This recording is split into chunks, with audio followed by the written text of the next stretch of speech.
Une petite fille a appelé le 911 et a chuchoté. « Je peux commander une grande pizza, s'il vous plaît ?» Le dispatch m'a dit que c'était sûrement une blague, parce qu'ils reçoivent ce genre d'appel chaque semaine, mais il a ajouté que sa voix tremblait quand elle a donné son adresse. Les enfants ne chuchotent pas comme ça, sauf s'ils se cachent de quelqu'un, donc j'ai direct pris la route vers chez elle. J'ai frappé à la porte et un homme a ouvert avec un grand sourire fake. « Oh, salut officier, qu'est-ce qui vous amène ?» Je lui ai dit qu'on avait reçu un appel de cette adresse, et il a rigolé en disant que sa fille faisait juste semblant au téléphone. Mais j'ai remarqué la sueur qui coulait sur son front. Je lui ai dit que je voulais vérifier si elle allait bien et son sourire a disparu. « Vous avez un mandat ? Parce que vous pouvez pas entrer chez moi comme ça. » J'avais déjà vu assez de types coupables pour reconnaître le regard, donc hors de question que je parte sans cette petite.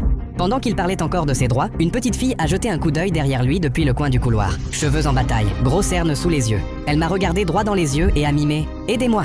Je l'ai poussée et je me suis accroupi vers elle. « Et ma puce, tu peux me montrer où est la cuisine ?» Le mec a attrapé mon épaule en disant que je lui faisais peur, mais quand je me suis relevé en posant la main sur mon taser, il a tout de suite lâché. La petite m'a attrapé la main et m'a tiré dans le couloir. Ses manches sont remontées, et j'ai vu des marques violettes autour de ses poignets. Mon cœur s'est mis à battre fort, parce que je savais exactement ce que ça voulait dire. Elle a chuchoté. « Ma maman est dans la chambre, elle est très blessée. Il nous laisse pas partir. » J'ai pris ma radio et j'ai appelé des renforts. L'homme m'a entendu et a foncé dans le couloir. Il a essayé d'attraper la petite, mais je l'ai plaquée contre le mur et je l'ai maintenue. Il se débattait et criait, mais j'ai pas lâché jusqu'à entendre les sirènes dehors. Ils l'ont menotté et j'ai défoncé la porte de la chambre. Sa femme était recroquevillée au sol avec un œil au beurre noir et des marques violettes sur les bras. Sa fille a couru vers elle et s'est effondrée dans ses bras. Sa mère l'a serrée fort et m'a regardé. « Comment vous nous avez trouvés ?» Avant que je réponde, la petite a dit « La dame à la télé de papa a commandé une pizza quand elle était en danger et la police est venue, alors j'ai fait pareil. »